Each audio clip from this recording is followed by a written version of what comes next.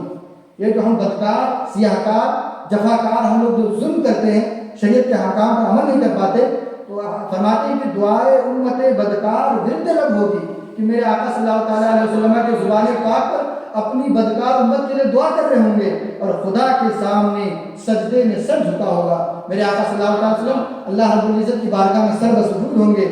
پھر فرمایا، اپنے کیا فرمایا، غلام ان کی عنایت سے چین میں ہوں گے.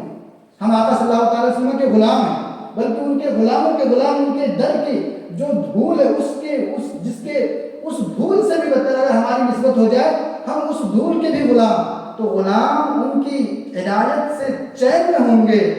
عدو حضور کا آفت میں مبتلا ہوگا، لیکن جو حضور کا دشمن ہے وہ آفت میں مبتلا ہوگا. اب بتائیے، جو آقا کریم صلی اللہ تعالیٰ علیہ وسلم کے جس کے دل میں محبت نہ ہو، کس منہ سے آقا صلی اللہ تعالیٰ علیہ وسلم کی شفاعت کا طلبگار ہوگا وہ انسان؟ اب ذرا اندازہ لگائیں اس وقت کے منظر کو. شفاعت کے بغیر تو کچھ ہونا نہیں. اب آپ تو اس لیے فرما رہے غلام ان کی عنایت سے چین میں ہوں گے. ہم آقا کے غلام ہیں اور آقا صلی اللہ تعالیٰ علیہ وسلم انشاءاللہ ہماری فریاد رسی کریں گے اور ہماری سفارش کریں گے، ہماری شفاعت فرمائیں گے. عدو حضور کا آفت میں مبتلا ہوگا. اور جانتے ہیں یہ اللہ پاک نے آقا صلی اللہ تعالیٰ علیہ وسلم کو یہ عصمت دی، فرمایا تھا کہ میں نے ہر نبی کو 2 چیزیں عطا فرمائی. تو آقا صلی اللہ تعالیٰ علیہ وسلم کو بھی اللہ رب نے 2 ایسی چیزیں عطا فرمائی کہ مجھ سے جو مانگنا ہے مانگو. تو اللہ آقا صلی اللہ تعالیٰ علیہ وسلم نے فرمایا ایک چیز یہ کہ میں نے اللہ پاک سے وہ مانگا کہ جب تک میری امت، میرا چاہنے والا، جب تک تو میں اس کو سب جنت میں نہیں لے کے جاؤں گا، میں اس وقت تک میں چین سے نہیں بیٹھوں گا. میں اللہ کی بارگاہ میں دعا کرتا رہوں گا اس کے لیے. یہ میرے آقا نے ہم لوگوں کے لیے آخرت میں اپنی دعا کو رکھا ہے، آخرت میں ہم لوگوں کے لیے. لیکن ہمارا کیا کردار ہے؟ جو مسلمان نام لیتے ہیں ان کا کیا کردار کہ صلاۃ و سلام نہیں پڑھ سکتے. آپ ذرا تصور کریں جو لوگوں کا، اب میں آپ کو بہت غور و فکر کی بات کرتا ہوں. امت ہمیں اسلام ملا کس کے سطح میں؟ آقا کے سطح میں. سال بھر کی آپ تقریر ان لوگوں کی اٹھا لیجیے، آپ سرچ کر لیجیے کہ سال بھر میں کبھی بھی آقا کریم صلی اللہ تعالیٰ علیہ وسلم کی شان اور عظمت میں جو اللہ پاک نے قرآن پاک میں بیان فرمایا، کیا کسی ایک دن بھی آقا کریم صلی اللہ تعالیٰ علیہ وسلم کی شان کو، آپ کی عظمت کو، آپ کے بلند مرتبے کو بیان کیا جو اللہ پاک نے بیان کیا؟ بلکہ ہوتا کیا ہے، جب دل میں نفاق ہوتا ہے تو انسان قرآن پاک پڑھتا ہے، جب وہ آیت آتی ہے جہاں پہ عظمت مصطفیٰ ہوتا ہے تو وہ اس آیت کو پلٹ دیتا ہے. جب حدیث پاک پڑھتا ہے اللہ اکبر، جب وہ ہوتا ہے استغفر اللہ، وہ اس حدیث پاک کو وہ برق پلٹ دیتے ہیں جس میں آقا کریم صلی اللہ تعالیٰ علیہ وسلم کی شان اور عظمت.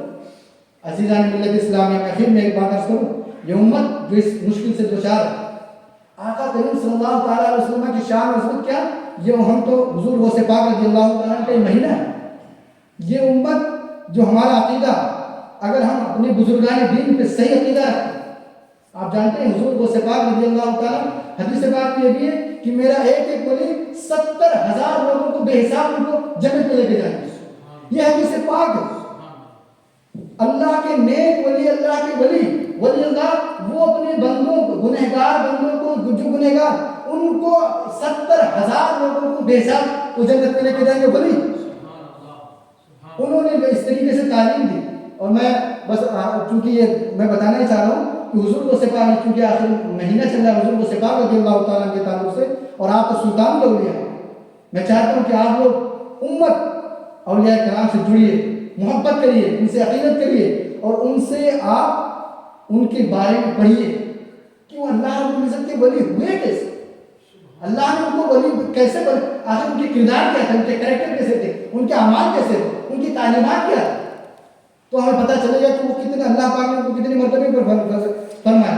میں آخری بات عرض کروں کہ ان کی جس طریقے سے آقا صلی اللہ تعالیٰ علیہ وسلم کا بہت بڑا معجزہ یہ کہ آپ نے صحابہ کرام کی ایک فوج تیار کی، صحابہ کرام کو پیدا فرمایا کہ جنہوں نے پوری دنیا میں اسلام کو پھیلایا. اسی طریقے سے حضور غوث پاک رضی اللہ تعالیٰ کی بہت بڑی قیامت یہ ہے کہ آپ نے آپ کے مدرسے قادریہ سے ہر سال 3,000 اسٹوڈنٹ فارغ ہوتے تھے. اس میں سے جب سلطان صلاح الدین ایوبی نے، آج ہم بیت المقدس کے لیے پریشان ہیں، پوری امت دوچار ہے، یہ جو بادشاہ بنے پھرتے ہیں کیونکہ یہ امت برٹشوں کی سازش کی وجہ سے اس امت کو اولیاء کرام سے دور کر دیا، آقا کریم صلی اللہ تعالیٰ علیہ وسلم سے دور کر دیا۔ اگر یہ امت صحیح معنی میں اولیاء کرام سے محبت کرنے والی ہوتی تو آج میں ایک مثال دیتا ہوں۔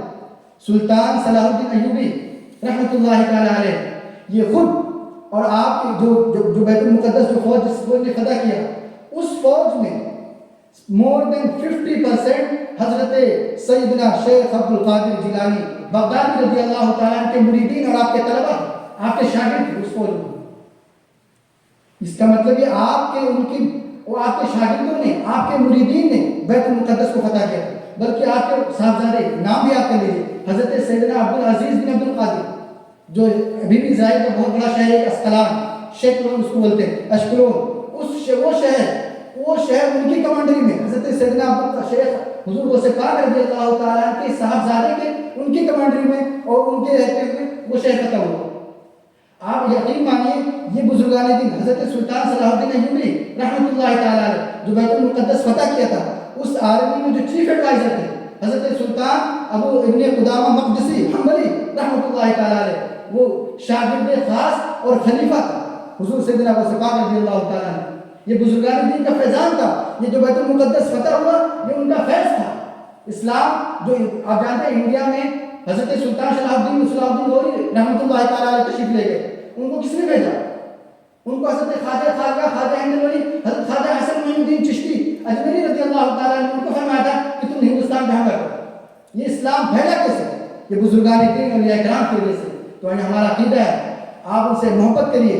اگر یہ ہوتا لوگ محبت کرنے والے ہوتے ہیں اولیاء کرام سے تو آج یہ بیت المقدس جو ہم پوری امت دوشار ہے، اگر وہی ہوتے آپ جانتے ہیں حضرت امام محمد بن محمد غزالی رحمۃ اللہ تعالیٰ علیہ آپ کے اس میں شاگرد تھے، آپ کے مریدین تھے، بلکہ حق تو یہ ہے جو مرید جو ان کا کام تھا کہ حضرت غوث پاک رضی اللہ تعالیٰ عنہ کے ہمیشہ ان کا کام تھا وہ جوتا لے کے پھرتے تھے، ہمیشہ جوتا اپنے پاس رکھتے تھے حضور غوث پاک رضی اللہ تعالیٰ عنہ کے۔